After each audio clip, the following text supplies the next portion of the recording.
வணக்கம். Welcome to கதை திரட்டு audio books. இந்த வீடியோவில் நம்ம என்ன கதை கேட்க போகிறோம்னா, செம்பருத்தி பெண்ணொருத்தி கதையின் 5வது பகுதி. நம்ம சேனலை இதுவரைக்கும் சப்ஸ்கிரைப் பண்ணாதவங்க சப்ஸ்கிரைப் பண்ணுங்க. பக்கத்தில் இருக்கிற பெல் ஐகானை கிளிக் பண்ணி ஆல்ங்கிற ஆப்ஷனை ப்ரெஸ் பண்ணுங்க. ஸோ தட் நான் போடுற கதைகளை உடனுக்குடனே நீங்கள் கேட்கலாம். வாங்க கதைக்குள்ளே போகலாம்.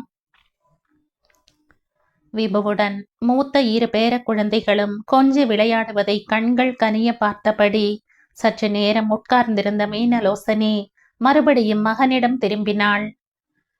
ஆமா, பார்த்து கொள்கிறேன் என்றதும் மகனை விட்டு விட்டு போய்விட்டாளே. இப்போது விபு திடீரென்று அம்மா வேணும்னு அழுதால் என்ன செய்வது? அதை யோசனை செய்த மாதிரியே தெரியலையே என்று மறுபடியும் குறைபட்டவளின் கையை பற்றி தட்டி கொடுத்தான் மைந்தன்.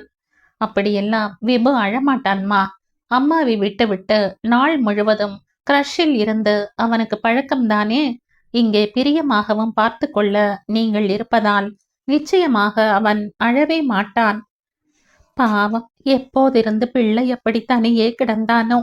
எப்படியும் முதலில் அம்மாவுக்காக ஏங்கி அழத்தானே செய்திருப்பான் என்று அதிலேயே உழன்ற மீனலோசனி கடைசியில், ஆனால் பெற்றவளுக்கு இல்லாததா? முதலில் விட்டு விட்டு போகும்போது அவளுக்குந்தான் எப்படி இருந்திருக்கும் பாவம் என்று தானாகவே அந்த பேச்சை முடித்தாள். பிறகு, கேட்கவே பயமாக இருக்கிறது. ஆனால் அக்கா எப்படியப்பா இருக்கிறாள்? அதை சொல்லு. உன் விஷயத்துக்கு என்ன சொன்னாள் என்று மகளை பற்றி விசாரித்தாள். அவளது மனம் இருக்கும் நிலையில் இதை ஏற்பது ரஞ்சிக்கு கடினமாக இருக்கிறதம்மா. அவள் கொஞ்ச நாள் கழித்து வருவதாக சொல்லி பிள்ளைகளை மட்டும் கூட்டி போக சொன்னாள் என்று விவரம் சொன்ன நிகிலன் மகளின் நிலை பற்றி தாயார் வருந்த தொடங்கும் முன் தமக்கு என் எதிர்கால திட்டங்களை பற்றியும் தெரிவித்தான். ஏதோ செய்யட்டும், எனக்கு அவளோடு பேச வேண்டும் போல இருக்கிறது. ஆனால் ஆறுதல் சொல்கிறேன் என்று எப்படியோ அவளை அழ வைத்து விடுகிறேன். அதனால் தான் நீ சொன்னது போல இப்போதெல்லாம் நானாக ரஞ்சிக்கு போன் செய்வதே இல்லை. அவள் திடப்பட்டு விட்டாள் என்று உனக்கு நிச்சயமான பிறகுதான் பேச வேண்டும் என்று இருக்கிறேன் என்றாள் அன்னை. கூடவே, ஆனாலும் அந்த பாவி மனுஷர் மாப்பிள்ளை இப்படி அநியாயம் பண்ணுவார்னு கனவுல கூட எண்ணவில்லையே என்று உரைத்து கண் கலங்கினாள். இந்த பேச்சுதான் அக்காவையும் அழ வைப்பது என்று எண்ணிய போதும் அதை சொல்லாமலே, நானும் போய் குளித்து கிளம்புகிறேன். அலுவலகத்தில் ஒரு எட்டி பார்த்துவிட்டு சீக்கிரமாக வந்து விடுகிறேன் என்று நிகிலன் எழுந்தான். உன் மனைவி அவள் எப்போது வருவாளாம்? எப்படி சொல்வது? அவனுக்கும் தெரியாது என்பதையும் தான் எப்படி சொல்வது? அதை சொல்ல அவமானமாக இருந்தது என்பதோடு சுசிதாவிடம் அன்னைக்கு ஆத்திரமும் அதிகரிக்க கூடும். கை கடிகாரத்தை பார்ப்பது போல பாவனை செய்து, ஐயோ, இவ்வளவு நேரமாகிவிட்டதா என்றபடி அவசரமாக ஓடிப்போனான் நிகிலன். என்னதான் அவனிடம் கோபம் என்றாலும் எங்கே என்று கூட சொல்லாமலா போவது என்று எண்ணியவாறு பக்கத்து அறையினுள் எட்டி பார்த்தான். வேலை செய்ய இருக்கும் நிறுவனத்துக்கு போய் வருவதாக எழுதி ட்ரெஸ்ஸிங் டேபிள் மீது வைத்துவிட்டு சென்றிருந்தாள் சுசிதா. விபுவுக்காக தேவைப்பட்டால் என்று அலுவலக டெலிபோன் எண்ணும் அதில் குறிக்கப்பட்டிருந்தது. யாருக்கு என்று கூட குறிப்பிட்டிராத ரத்தின சுருக்கமான கடிதம், அதுவும் விபுவுக்காகத்தான். என்றாலும் மனம் அமைதியுற எண்ணை செல்லில் பதிவு செய்து கொண்டாலும் அந்த கடிதத்தையும் தன்னோடு எடுத்து சென்றான் அவன். கிளம்பும் முன், சுசிதாவின் அலுவலக எண் இருக்கிறதம்மா. ஆனால் அது அவளது தனி எண் அல்ல. அதனால் தேவை என்றால் என்னையே கூப்பிடுங்கள் என்ற தாயிடம் சொல்லிவிட்டே தொழிலை கவனிக்க சென்றான் நிகிலன். மதியம் தாண்டி அவன் திரும்பி வந்தபோது அவர்களுடைய தாயின் கட்டளைக்கேற்ப தீபவும் வினுவும் பாட்டி மூட்டை கட்டி தந்திருந்த பலகாரங்களோடு கிளம்ப தயாராக இருந்தனர். பாருங்கள் மாமா, விபு விழித்ததும் அவனோடு இன்னும் கொஞ்ச நேரம் விளையாடி விட்டு வருகிறோம் என்றால் அம்மா கேட்க மாட்டேன் என்கிறார்கள். பாடம் படிக்க வேண்டுமாம், உடனே வர சொல்லிவிட்டார்கள் என்று உதட்டை பிதுக்கினான் வினோ. மாமனின் காதருகில் வந்து, மாமா, இதே போல ஒரு நாள் எங்களை அப்பாவிடம் கூட்டி போகிறீர்களா? தீபா ரகசியமாக கேட்டபோது நிகிலனுக்கே தொண்டையை அடைத்தது. இரண்டும் கெட்டான் வயது. தந்தை எப்போதுமே தீபாவுக்கு ஹீரோ. ஆனால் ரஞ்சனியை மீறி அழைத்து போவதும் சரியல்ல. அப்படியே அழைத்து போனாலும் மனிதர் விரைத்து கொண்டு இருக்கிற தினசில் பெற்ற பெண்ணிடமே பேச முடியாது என்று விரட்டிவிட்டால் சிறுமி இன்னும் ஒடிந்து போவாளே. குணசீலன்தான் எந்த நேரத்தில் என்ன செய்வார் என்றே இப்போது சொல்ல முடியவில்லையே. வீணாக பிள்ளைகளை நோகடிக்க கூடாது என்றெண்ணி, அப்பா ஒரு வெளியூர் வேலையில் மும்முரமாக இருக்கிறார் கண்ணு, அந்த வேலை முடிந்து அப்பா வந்ததும் அவரை போய் பார்க்கலாம் என்று சமாளித்தான். குட்டி தம்பியோடு விளையாட நன்றாக இருந்ததா? பாட்டி என்ன பலகாரம் தந்தார்கள் என்ற பேச்சை மாற்றினான். சூதறியாமல் அவன் கேட்டதற்கு பதில் சொல்லும் போதே தீபாவின் முகம் மலர்ந்து விட்டது. தொடர்ந்து சிரித்தவாறே, மாமா என் பெயர் தீபு, குட்டி தம்பியின் பெயர் விப்பு, வேடிக்கையாக இல்லை என்று ஆச்சரியமாக வினவினாள். தினுவின் கையில் சாக்லேட் பாக்கெட்டை கொடுத்தவாறே, அதென்னடா விபு, என்ன பெயர் என்று மீனலோசனி விசாரித்தாள். கடவுளம்மா என்றான் நிகிலன் புன்னகையோடு. நீங்கள் எனக்கு எல்லாமே நான் தான் என்பதாக நிகிலன் என்று பெயர் வைத்தீர்கள். அந்த எல்லா இடத்திலும் நிறைந்து இருப்பவனான கடவுள் என்று பொருள்பட விபு என்று உங்கள் மருமகள் பிள்ளைக்கு பெயர் வைத்திருக்கிறாள் என்று பெருமை குரலில் விளக்கினான். அருமையாகத்தான் யோசித்து பெயர் வைத்திருக்கிறாயம்மா என்ற மீனலோசனி பாராட்டவும் அவசரமாக திரும்பி பார்த்தாள். அப்போதுதான் சுசிதாவும் வீட்டுக்குள் வந்திருந்தாள். பிள்ளையை சீக்கிரமாக போய் காண்பதற்காக வேக வேகென்று விரைந்து வந்திருப்பாள் போல அவள் முகம் கன்றி சிவந்திருந்தது.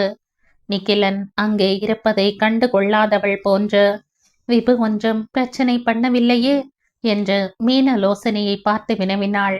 இல்லை, நல்ல பிள்ளையாக இவர்களுடனேயே விளையாடி சாப்பிட்டு விட்டு தூங்குகிறான் என்று பதிலிருத்தாள் மாமியார். அதுவரை சுசிதாவை கூர்ந்து பார்த்து கொண்டிருந்த வினு, அப்போ நீங்க தான் விபுவோட அம்மாவா? நாங்க 3 பேரும் இன்னும் ரொம்ப நேரம் ரொம்ப ஜாலியா விளையாடி இருப்போம் தெரியுமா? 2 மணிக்கு அவனை தூங்க போடணும்னு நீங்க சொன்னீங்கன்னு பாட்டி அவனை தூங்க வச்சுட்டாங்க. இனிமே நாங்க வரும்போது அவனை தூங்க வைக்க வேண்டாம்னு சொல்லிடுங்க, சரியா என்று சிறுவர்களுக்கே உரிய விதமாக வெளிப்படையாக கூறினான் தினோ. அக்கா மகன் பெயர் தினகரன், இவள் பெண் தீபா. தினு, தீபு இவர்கள் உங்களுக்கு அத்தையிடாமா என்று புன்னகையோடு அறிமுகம் செய்து வைத்தான் நிகிலன்.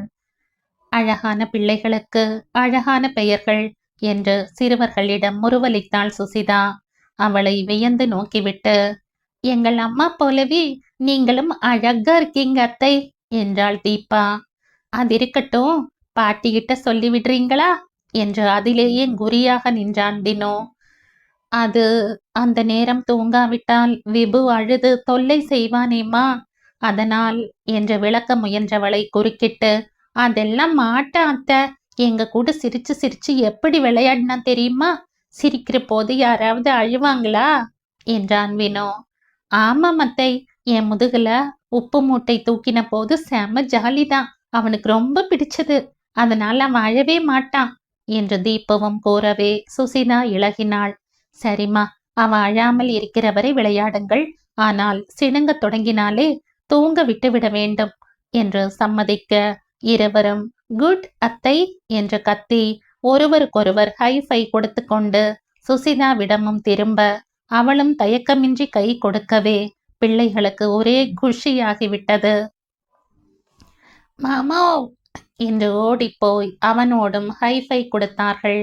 இந்த ஹைஃபை இன்னமும் நெருக்கத்தை ஏற்படுத்திவிட, மாமா அடுத்த லீவு நாளுக்கும் நாங்க இங்க வரட்டுமா? இங்கதான் ஜாலியா சிரிக்க முடியுது, அம்மா தான் சிரிக்கவே மாட்டேங்கிறாங்களே, ப்ளீஸ் மாமா வரவா என்று கெஞ்சி கேட்டனர். மீனலோசனியின் முகம் வாடிவிட்ட போதும் நிகிலன் முகம் மாறாமல் காத்து, ஏதாவது பரீட்சை வீட்டு பாடம் இல்லாவிட்டால் அம்மாவிடம் கேட்டு கூட்டி வருகிறேன், சரியா என்று வாக்களித்தான். ஹையா என்று இன்னொரு சுற்று ஹைஃபைக்கு பிறகு அக்கா மக்களை கூட்டிக் கொண்டு நிகிலன் கிளம்பினான். ரொட்டி காய்கள் அடங்கிய பையை தூக்கி கொண்டு எதையோ தீவிரமாக யோசித்தபடி மாடிப்படி ஏறிய மருமகளை குழப்பத்துடன் நோக்கிய மீனலோசனைக்கு உண்மையாகவே ஒன்றும் புரியவில்லை. வந்ததில் இருந்து நத்தையாக சுருட்டி கொண்டு கெட்டியான ஓடாக இறுகிய முகத்தை மட்டுமே காட்டி வந்த மருமகளும், தீபு வினுவுடன் கைதட்டி இணக்கமாக பேசிய சுசிதாவும் ஒருத்தியேதானா? இவர்களுள் யார் நிஜம்? இப்போதும் ரொட்டியும் காயுமாகத்தான் வந்திருக்கிறாள். சப்பென்று இதையே சாப்பிட வேண்டும் என்று அப்படி என்ன பிடிவாதம்? எல்லாவற்றையும் விட பெரிய கவலையாக அவளுக்கு இருந்தது இன்னொன்று. நிகிலனுடனும் சுசிதா இலகுவாக பேசிய மாதிரியே தெரியவில்லை என்பதுதான். அன்று விபுவுக்கு பால் கலந்து கொடுக்கையில் சுசிதாவின் அருகில் வந்து, உனக்கு தம்பி தங்கைகள் இருக்கிறார்களா என்று பேச்சு கொடுத்தாள். இல்லை என்று சுருக்கமான பதில்தான் வந்தது. ஆனாலும் விலகி போய்விடாமல், அதில்லை, பேர பிள்ளைகளோடு கையை தட்டி என்னவோ விளையாடினாயே என்று மீனலோசனை இழுக்க, ஹைஃபை என்று மீண்டும் ஒற்றை வார்த்தை ஒன்று வந்தது. ஆமாம், அதுதான். அதெல்லாம் எப்படி தெரியும் என்று அதுதான் கேட்டேன் என்றாள் மாமியார். பாலை ஆற்றியபடி, படிக்கிற காலத்தில் 3 ஆண்டுகளுக்கு முன் மற்ற நண்பர்களோடு இப்படியெல்லாம் பழக்கம் என்றாள் சுசிதா. பேச்சை வளர்க்காவிட்டாலும் முறிக்கவும் இல்லையே. எதுவரை படித்திருக்கிறாய் என்று மீண்டும் கேட்டாள் மீனலோசனி. எதையும் முடிக்கவில்லை அம்மா. எதையும் முடிக்கவில்லை. அம்மா அப்பா விபத்தில் இறந்துவிடவே அத்தோடு எல்லாம் முடிந்து போயிற்று என்று மகனிடம் பால் டம்ளரை கொடுத்தாள் சுசிதா. எப்படி முடியும்? இந்த பிள்ளை நிகிலன் என்னென்னவோ கேட்க மனம் துடித்த போதும் மீனலோசனைக்கு அதற்கு மேல் பேச்சு வர மறுத்தது.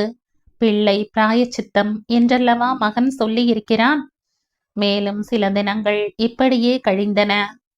வீட்டுக்கு வருவோர் போவோர் அதிகரிப்பதும், அவர்கள் விபுவை பார்த்து ஜாடை மாடையாக போனிலும் நேராகவும் ஏதேதோ பேசுவதும் கேட்பதும் வீட்டில் இருந்த மீனலோசனையை வெகுவாக பாதித்தன.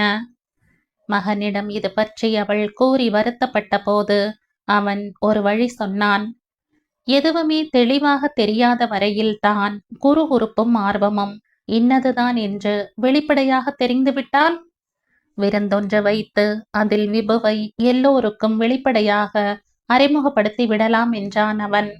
மற்றவர் பார்வையில் காட்சி பொருளாக நிற்பது பிடிக்காமல் சுசிதா முதலில் மறுத்த போதும் விபுவை பற்றிய கிசுகிசுப்பு மறையும் எனவும் அவளும் சம்மதித்தாள்.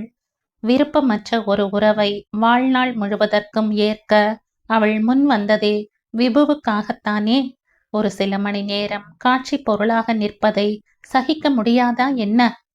விரைவிலேயே ஒரு விடுமுறை நாளில் மிக முக்கியமான உறவு நட்பினரோடு கூடவே தொழிற்சாலை அலுவலகம் தொடர்பாக முக்கியமான அனைவரையும் அழைத்து விருந்து நடத்த நிச்சயித்தனர். அந்த விருந்து யாரும் எதிர்பாராத ஒரு திருப்பத்தையும் ஏற்படுத்தியது. விருந்து நடத்துவது என்று தீர்மானித்து விட்ட போதும் அதை நடைமுறையில் நிறைவேற்றும் முன் பல பிரச்சனைகளை சந்திக்க வேண்டியிருந்தது. குடும்பத்தில் 2 புதிய அங்கத்தினரை அறிவிக்கும் விழா. இதற்கு வீட்டின் ஒரே மகள் வர மறுத்தாள். அவரும் நானும் நன்றாக இருந்திருந்தால் நானே முன்னின்று நடத்தி இருப்பேன். இப்போது குணா இல்லாமல் நான் மட்டும் வந்து 4 பேர் வாய்க்கு அவலாவதா? நிக்கியுடைய பையனை விட்டு எல்லோரும் என் விஷயத்தை தான் அலசி ஆராய்வார்கள். எங்கே விழா என்றாலும் இருவராக போய்விட்டு இன்று நம் வீட்டு விழாவில் தனியாக வந்து நிற்க என்னால முடியாதும்மா. திரும்ப திரும்ப இதை பற்றி வற்புறுத்தி பேசி என்னை கஷ்டப்படுத்தாமல் தயவு பண்ணி விட்டு விடுங்கள். பிள்ளைகளை வேண்டுமானால் அனுப்பி வைக்கிறேன், கூட்டி போங்கள் என்று ஒரே பிடிவாதமாக முடித்து விட்டாள் ரஞ்சனி. வீட்டு மாப்பிள்ளையிடம் ஒரு வார்த்தை சொல்லிவிட வேண்டும் என்பதற்காகவும், ஒருவேளை கணவர் வந்தால் ஒரு வெளி தோற்றத்துக்காக வேணும் ரஞ்சனி வருவாளோ என்ற ஆசையாலும் குணசீலனை அழைக்க சென்றார்கள். குறுக்கிடாமல் கேட்டுவிட்டு, தப்பை திருத்துகிறாய், நல்ல காரியம்தான். ஆனால் இன்றைய சூழ்நிலையில் நான் வருவது முடியாது. என்றேனும் ரஞ்சைக்கு புத்தி வரட்டும், அப்போது பார்ப்போம், கிளம்புங்கள் என்று அவர்களை வழி அனுப்ப எழுந்தார் அவர். பாவி பாதகா, யாருக்கு புத்தி இல்லை என்ற கொதிப்பை அடக்கிக் கொண்டு தந்தையோடு திரும்பி வந்தான் நிகிலன். ஆனால் இது பேரனை அறிமுகப்படுத்துவதற்கான விழா என்பதால் யாருக்காகவும் அதை நிறுத்தக்கூடாது என்பதில் சுந்தரம் உறுதியாக இருந்தார். மகளுக்காக மீனலோசனி சற்றே கலங்கினாலும் சமாளித்து கொண்டு விழா ஏற்பாடுகளில் ஈடுபடலானாள். தீபவும் தினமும் விபுவை பார்க்கப் போகிறோம் என்று குதித்துவிட்டு, அப்பா வருவாரா மாமா என்று நிகிலனிடம் ரகசியமாக கேட்டனர். இல்லை என்று சொல்ல நேர்ந்தபோது மீண்டும் குணசீலனிடம் சீற்றம் பொங்கியது அவனுக்கு. விபுவுக்கு ஒரு ராஜகுமாரனைப் போல உடை தேர்வு செய்தார்கள். சின்ன பிள்ளைகளுக்கான உடைகள் வரைந்து ஒரு புத்தகமே போட்டு வைத்திருந்தார் அந்த தையல்காரர். மற்றவர்களோடு சேர்ந்து அமர்ந்து விபுவுக்கான உடையை அதில் தேர்ந்தெடுத்து அதில் செய்யக்கூடிய சில மாறுபாடுகளை பற்றி பேசி முடிவெடுத்த போது வழக்கமான அந்நிய தன்மை மறைந்து சுசிதா மனதில் சந்தோஷமாகவே உணர்ந்தாள். என் பிள்ளை இந்த உடையில் எவ்வளவு அழகாக இருப்பான் என்று உள்ளூர பெருமைப்பட்ட போது அதற்காக கூட சேர்ந்து ஆலோசித்த மற்றவர்களிடம் இருந்த ஒதுக்கம் வெகுவாக மறைந்து போனது. அளவு கொடுக்க செல்கையில், உங்கள் இருவருக்கும் கூட நல்லதாக ஏதாவது வாங்கி வந்து விடுங்கள் என்று பொதுவாக சொல்லிவிட்டு வேலைக்காரியிடம் ஏதோ சொல்ல வேண்டியிருப்பது பற்றி முணுமுணுத்தவாறே அவசரமாக உள்ளே போனாள் மீனலோசனி. சுசிதாவிடம் நேரடியாக சொல்ல அவளுக்கு தயக்கம். மகனது உடை விஷயத்தில் சாதாரணமாக பேசிய போதும் அவளுக்கு என்றால் மருமகள் எப்படி ஏற்பாளோ என்ற பயம். இன்னமும் இந்த வீட்டில் ஒரு வாய் சோறு உண்ணாதவள் ஆயிற்றே. சற்று நேரம் பேசாமல் காரை ஓட்டிய பிறகு, அம்மா சொல்வது விழாவின் போது நாமும் பளிச்சென்று இருக்க வேண்டும் என்பதுதான். இருக்க வேண்டும் தானே? அதுபோல ஏதாவது வைத்திருக்கிறாயா என்று சாதாரண குரலில் கேட்டான் நிகிலன். இல்லை, அப்போது துணிமணி உட்பட எல்லாவற்றையும் கொடுத்து விட்டேன். எல்லாமே தொடக்கூட பிடிக்காமல் அருவருப்பாக இருந்ததால் எதுவும் வேண்டாம் என்று எதையுமே வைத்து கொள்ளவில்லை. மாற்றி கட்டியது கூட இல்லத்தில் தந்ததுதான். அடுத்து இயல்பாக வரக்கூடியது அப்படி என்ன அருவருப்பு என்ற கேள்வி.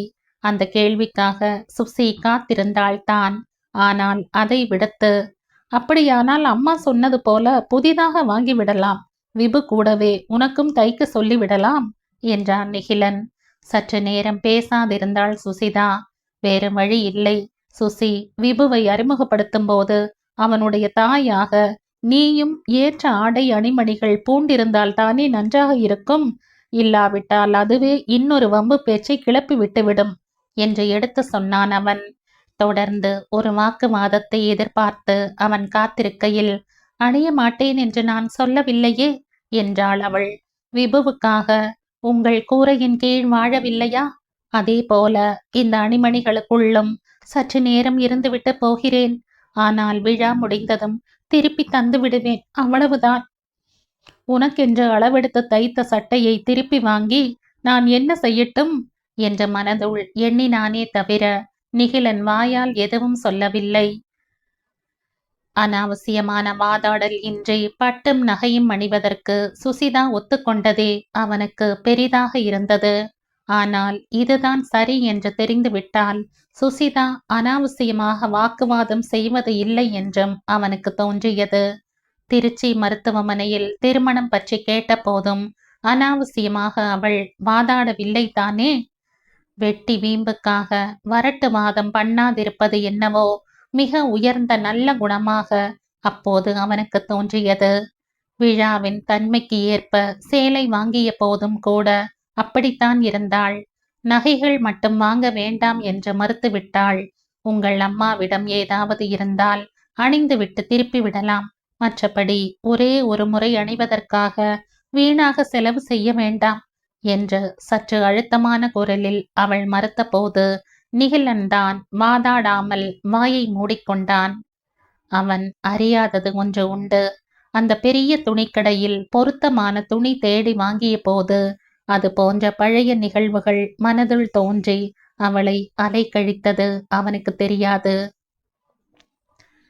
இந்த நிறம், இந்த டிசைன் என்று ஆர்ப்பரித்த வண்ணம் அவள் துணிகள் தேர்வு செய்ததும், பெற்றோர் அவைகளை வாங்கியதும், அணிகையில் பார்த்து ரசித்ததும், பிறகு அத்தனையையும் ஒன்று விடாமல் கொண்டு போய் தானமாக கொடுத்ததும் அதன் பிறகு எத்தனை நடந்துவிட்ட போதும் எதுவும் மறந்து போகவில்லையே. அன்றிரவு சுசிதா தூக்கமின்றி தவித்தாள். முன்னை போல மகனை தொட்டு கொண்டிருந்து மனதை சமாளிக்கவும் வழியின்றி அவனுக்குரிய தொட்டில் கட்டிலில் அரசகுமாரனைப் போல துயின்று கொண்டிருந்தான் பிள்ளை. அதை விட்டு அவனை எப்படி தூக்கி தரையில் கிடத்துவது? என்னென்னவோ எண்ணி பிள்ளையை இழக்கிறோமோ, இங்கே வந்ததே தப்போ என்றெல்லாம் சற்று நேரம் சுசியின் மனம் ரொம்பவும் கலங்கி போயிற்று. இல்லை, அப்படி இல்லை. விபுவின் நலம்தான் முக்கியம். அவனுக்கு ஒரு தாயாக இருந்து அவள் இவ்வளவு கூட செய்யாமல் எப்படி என்று பலவாறு தனக்குத்தானே அறிவுறுத்தி கொண்டு அவள் வெகுவாக முயன்று அமைதியை வரவழைத்தாள் என்பதும் அந்த அமைதியை தக்க வைத்துக் கொள்ள அவள் தொடர்ந்து பாடுபட வேண்டி இருந்தது என்பதும் கூட நிகிலன் அறியாததே. நிகிலன் மட்டுமல்ல, அந்த வீட்டில் மற்ற யாருமே. அந்த அளவுக்கு தன்னை கட்டுப்படுத்தி கொண்டிருந்தாள் அவள். எனுமுன் மனதை முகத்தில் கண்ணாடி போல காட்டி வார்த்தைகளை கொட்டி வலியை இழுத்து கொண்ட வேதனைகள் போதாதா? இன்னமுமா வசமிழப்பது? நல்ல மாட்டிற்கு ஒரு சூடு. சில சஞ்சலங்கள் ஏற்பட்ட போதும் விபுவின் வரவினால் வீட்டில் எல்லோருக்கும் மகிழ்ச்சியாகவே இருந்தது. பல காலம் கழித்து ஒரு சின்ன குழந்தையின் தோற்றமும் விளையாட்டும் அவன் எப்படி வந்திருந்த போதும் எல்லோர் மனதையும் குளிர்வித்தது. விபுவும் சும்மா சும்மா அழுகிற குழந்தை அல்ல. மிக சிறு பிராயத்திலேயே தாயை பிரிந்திருப்பதோடு இருக்கும் சூழலில் மகிழ்ச்சியோடு இருக்கவும் பழகியவன். ஆரோக்கியமும் அழகும் கூடவே புத்திசாலித்தனமும் நிரம்பிய அவனது சிரிப்பும் விளையாட்டும் அந்த வீட்டு பெரியவர்களான சுந்தரம் மேனலோசனை தம்பதியருக்கு அவர்கள் பெற்ற பிள்ளைகளின் சிறு பிராயத்தை நினைவூட்டவே விரைவிலேயே அவர்களுடைய ஆசை பேரனாகி போனான் அவன். வெகு காலமாக அவர்களோடு இருக்கும் சமையல்கார வடிவு தோட்டக்கார கந்தனுக்கும் விபுவிடம் அலாதி பிரியம். மூத்த வேலையாட்களை பின்பற்றி மற்ற எல்லோருக்குமே. சுசிதாவிடமும் எல்லோருக்கும் மதிப்பு என்றுதான் சொல்ல வேண்டும். அவள் அதட்டி பேசுகிறவளாகவோ அலட்சியம் காட்டுகிறவளாகவோ இருந்திருந்தால் வேறு மாதிரி பிடிக்காமல் போயிருக்கலாம். ஆனால் தான் உண்டு, தன் வேலை உண்டு என்று ஒதுங்கி போகிற அவளிடம் எல்லா பணியாளர்களும் மரியாதையாகவே நடந்து கொண்டனர். அந்த வீட்டில் அவள் உண்பது இல்லை என்பது கூட நாளடைவில் பழகி போய்விட முன்னைக்கிப்போது வீடு கலகலப்பாக இருக்கலாயிற்று. விழா தினத்தை எல்லோருமே ஆவலாக எதிர்க்கலாயினர். ஆனால் இதில் இன்னும் ஒரு பிரச்சனை பாக்கி இருக்கிறது என்பதை நிகிலன் மறந்துவிடவில்லை. சில குத்துக்கள் பட வேண்டி இருக்கும் என்று தெரிந்தே இருந்தாலும் வேறு வழியின்றி சுசிதாவிடம் அது பற்றி பேச போனான் அவன். இன்னொரு முக்கியமான விஷயம் என்று மனைவியிடம் தொடங்கினான் அவன். விழாவில் நாம் விபுவை அறிமுகப்படுத்த போகிறோம். அதற்கு முன் அவனுடைய தாயான உன்னை பற்றியும் சொல்ல வேண்டியிருக்கும். எப்படி என்ன சொல்வது என்று முடிவு செய்ய வேண்டும். உண்மையை சொல்வது கஷ்டம்தான் இல்லையா? நிகிலன் உதட்டை கடித்து கொண்டு அசையாமல் நிற்பதை காண அவளுக்கு உள்ளூர உற்சாகமாக இருந்தது. எனவே தொடர்ந்து, உத்தம புத்திரன் என்று எண்ணிய பெற்றோர், நல்லவன் என்று நினைத்த மற்றோர் முன்னே தலை குனிந்து நிற்க நேருமே என்று பாவம் ரொம்ப கவலையாகத்தான் இருக்கும் என்று போலியாக வருத்தப்பட்டாள். இமை எடுங்க ஒரு தரம் பார்த்துவிட்டு, இருவரும் தானே தலை குனிய வேண்டியிருக்கும் என்றான் அவன். சீரும் பாம்பாய் சுசியின் தலை திரும்பி உயரவும், தேர்ந்தெடுக்கும் வாய்ப்பு உனக்கும் இருந்ததுதானே என்று கேட்டான் அவன். என்ன வாய்ப்பு? என்ன வாய்ப்பு? கொஞ்சமாவது அன்பு பாசம் பற்றி ஏதாவது தெரிந்திருந்தால் இப்படி கேட்க முடியுமா? வெறுப்பும் கோபமுமாக மனதுள் குமரிய வார்த்தைகளை அடக்க முயன்று கொண்டிருந்தவளிடம் சாரி என்று மன்னிப்பு கேட்டான் நிகிலன். மன்னித்துக்கொள், உன்னை வருத்தும் விருப்பம் எனக்கில்லை. நடந்த பிழையில் பெரும் பங்கு என்னுடையதே என்பதால் தான் பிராயச்சித்தம் செய்வதற்காக நான் உன்னை தேடி வந்ததே. மேலும் இப்போது பழைய கதையை பேசி ஒரு பயனும் இல்லை. டேமேஜ் கண்ட்ரோல் என்பார்களே, அதுபோல முடிந்தவரை விபுவுக்கும் அவனுடைய பெற்றோராக நமக்கும் அதிக பாதகமின்றி சமாளிப்பது எப்படி என்பதுதான் முக்கியம். கேட்டுக்கொண்டிருக்கிறேன் என்பது போல சுசிதா அசையாமல் நிற்கவும் நிகிலன் மேலே தொடர்ந்தான். இருவருக்கு முன்பே பழக்கம். எல்லை மீறிவிட்டதில் கோபம் கொண்டு பிரிந்து போய்விட்டாய். பிள்ளை விவரம் தெரிந்ததும் திருமணம் செய்து அழைத்து வந்தேன் என்று சொன்னால் ஓரளவு ஆர்வம் அடங்கிவிடும் என்று எண்ணினேன். இப்போதே அப்பாவும் அம்மாவும் அப்படித்தான் எண்ணுகிறார்கள் என்பது என் கருத்து. இதையே பரவ விட்டுவிட்டால் பெரிதாக எண்ணாமல் வயதின் வேகத்தில் நேர்ந்த அசட்டுத்தனம் என்று உச்சு கொட்டி ஏற்றுக்கொள்ளக்கூடும். உனக்கு என்ன தோன்றுகிறது? எந்த உணர்ச்சியும் காட்டாத குரலில் முழு பொய் என்றாள் அவள். பொய்தான், ஆனால் உண்மையை சொல்லி விளக்க முடியுமா? நமக்கு மட்டுமின்றி இல்லாதவர்களுக்கு கூட அவமானம். குறிப்புணர்ந்து அவள் விழி அகல நோக்கவும் எல்லாவற்றையும் தவிர்த்து விடலாமே என்றுதான் இப்படி யோசித்தேன். நன்மை தரும் என்றால் பொய்மையும் வாய்மையிடத்து என்று வள்ளுவரே சொல்லவில்லையா என்றான் அவன். எதற்குத்தான் வள்ளுவரை இழுப்பது என்று இல்லையா என்று எண்ணியபடி பாவம் வள்ளுவர் என்றாள் அவள் சற்றே ஏளனமாக. பாவம் என்ன? எக்கால நடப்பும் உணர்ந்து சொல்லி இருக்கிறார் என்று பாராட்டலாமே. இப்போது தங்கராசு உன்னை பற்றி கேட்டால் தில்லை நாயகம் என்ன சொல்வார்? தெரியாது என்றுதானே. அதை பொய் என்பாயா என்று நிகிலன் கேட்கவும் சுசிதா சற்று திடுக்கிற்றாள். எதற்கு இந்த தேவையற்ற பேச்சு? உனக்கு புரிய வைப்பதற்காக சொன்னேன். எப்படி எதிர்த்தாலும் கடைசியில் காதலை ஒரு மாதிரி ஏற்றுக்கொள்கிற சமூகம் நம்முடையது.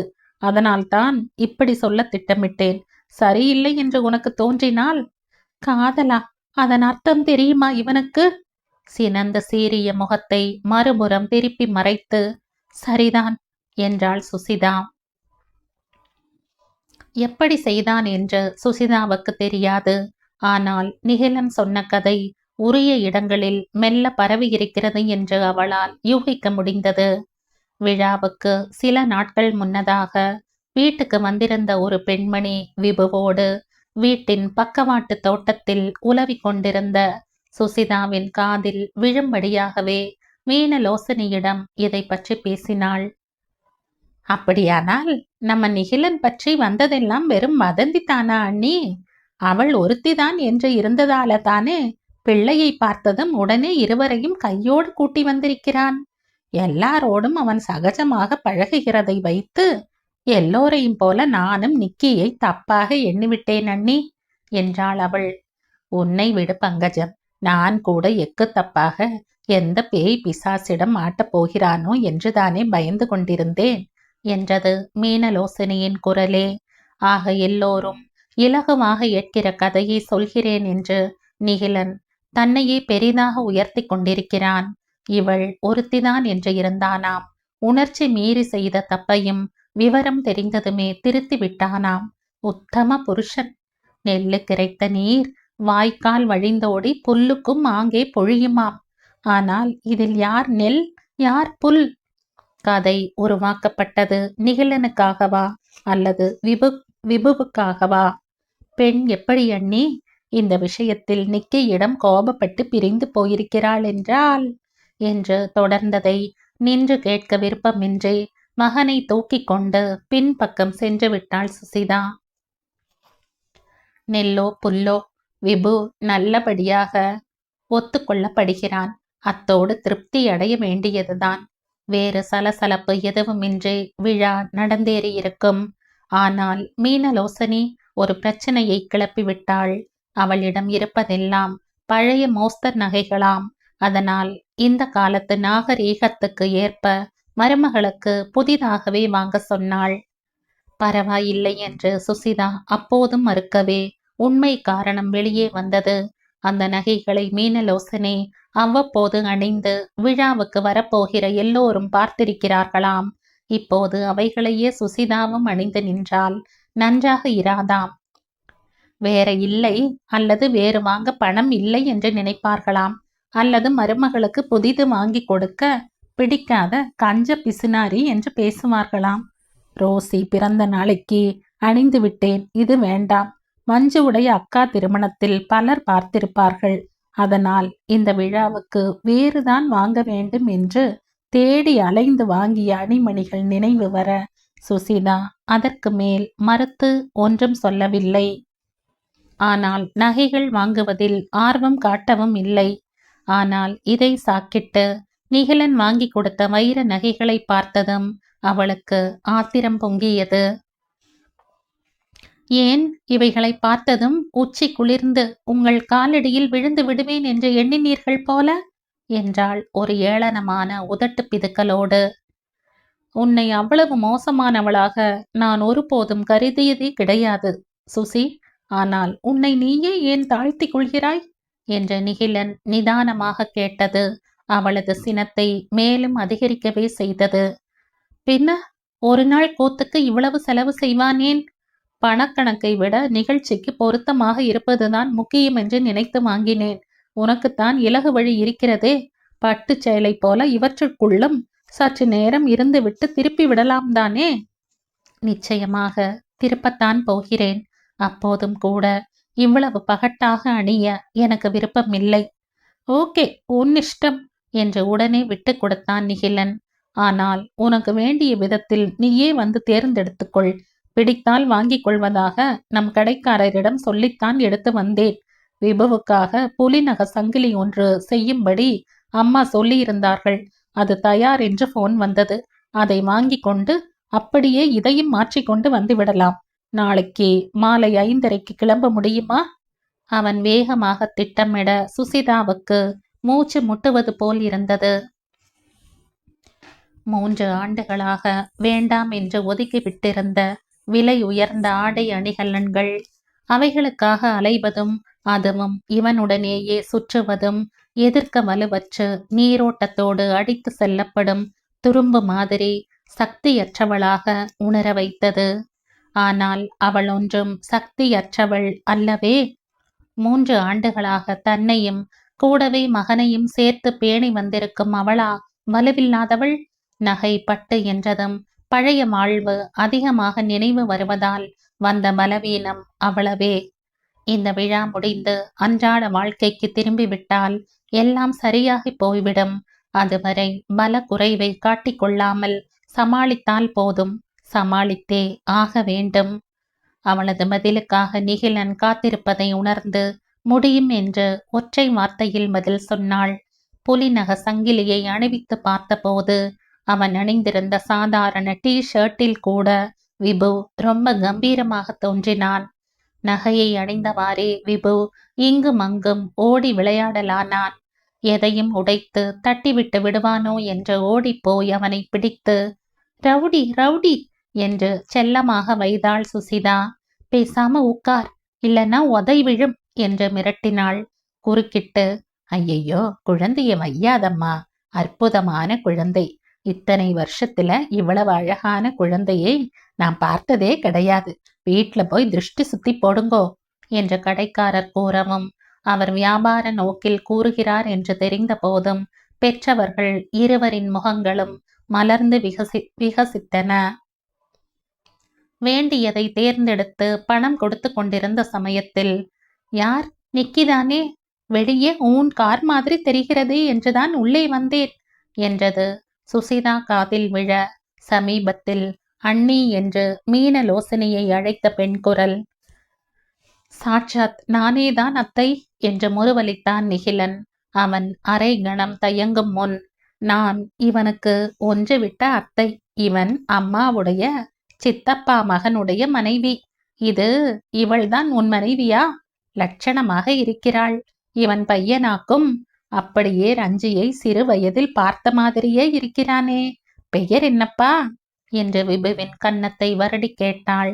நிகிலனை ஒரு தரம் பார்த்துவிட்டு சுசிதா பதில் சொல்லத் தொடங்கும் முன், விபு என்று அழுத்தம் திருத்தமாக தன் பெயரை சொன்னான் விபு.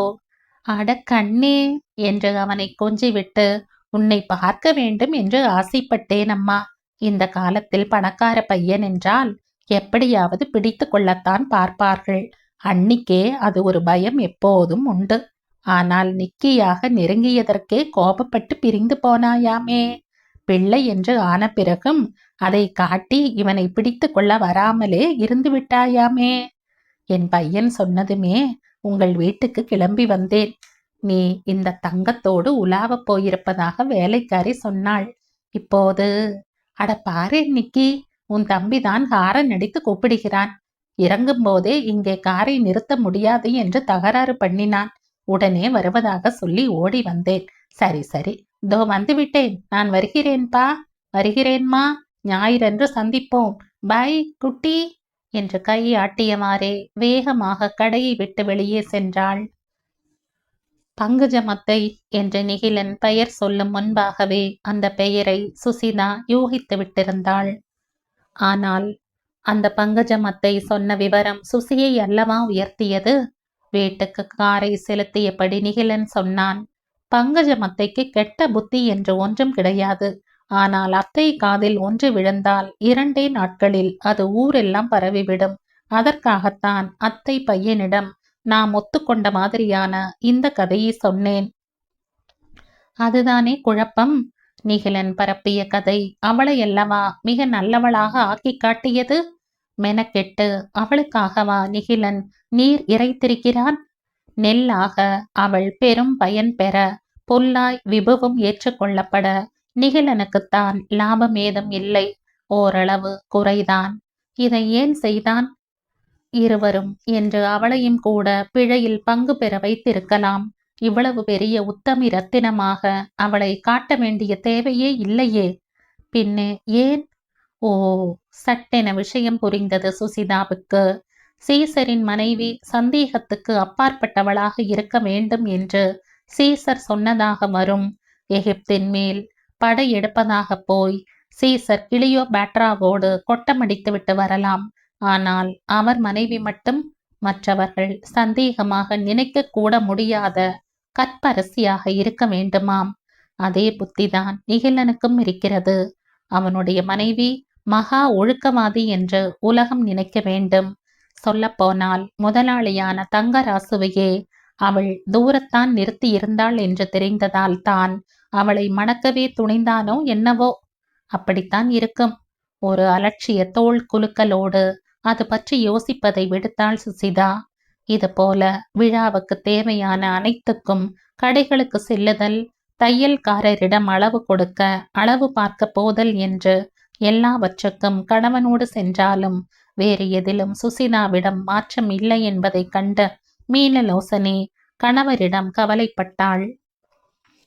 நிக்கியோடு மருமகள் சிரித்து பேசி, இதுவரை நான் பார்க்கவில்லை, சாப்பாடு தண்ணீரையும் தொடுவதில்லை என்று இவ்வளவு பிடிவாதமாக இருக்கிறாளே, பையன் என்ன பண்ணினானோ என்று எனக்கு பயமாக இருக்கிறது.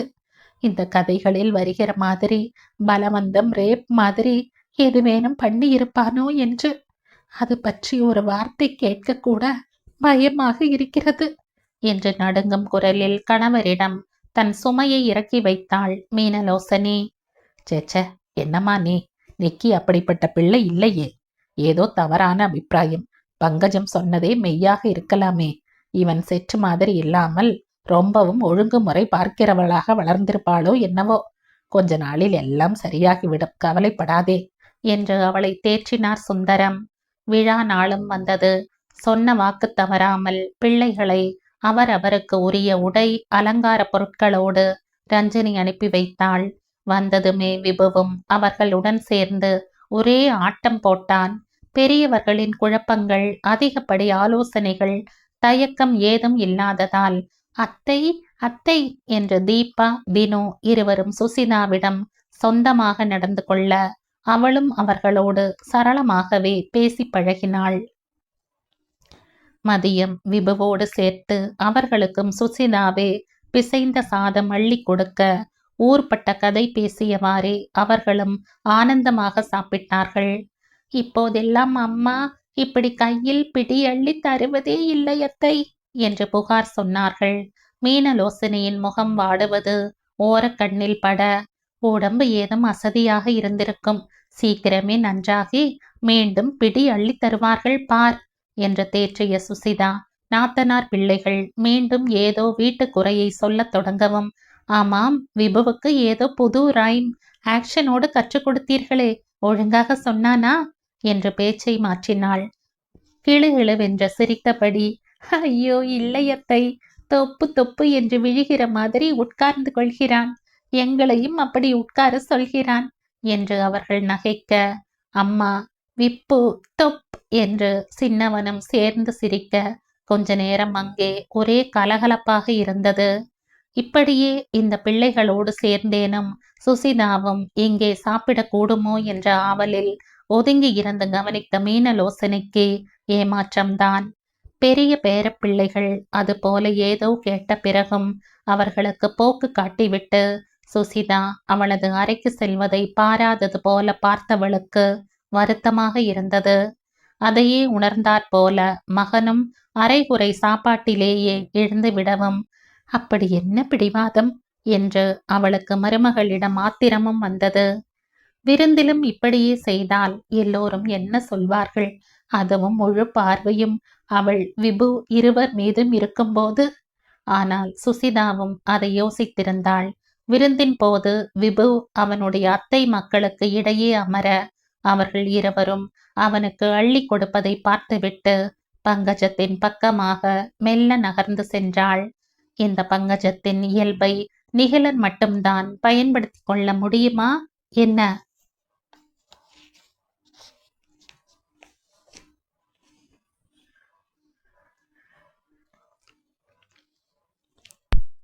இந்த கதையின் தொடர்ச்சியை அடுத்த பதிவில் கேட்கலாம். நன்றி.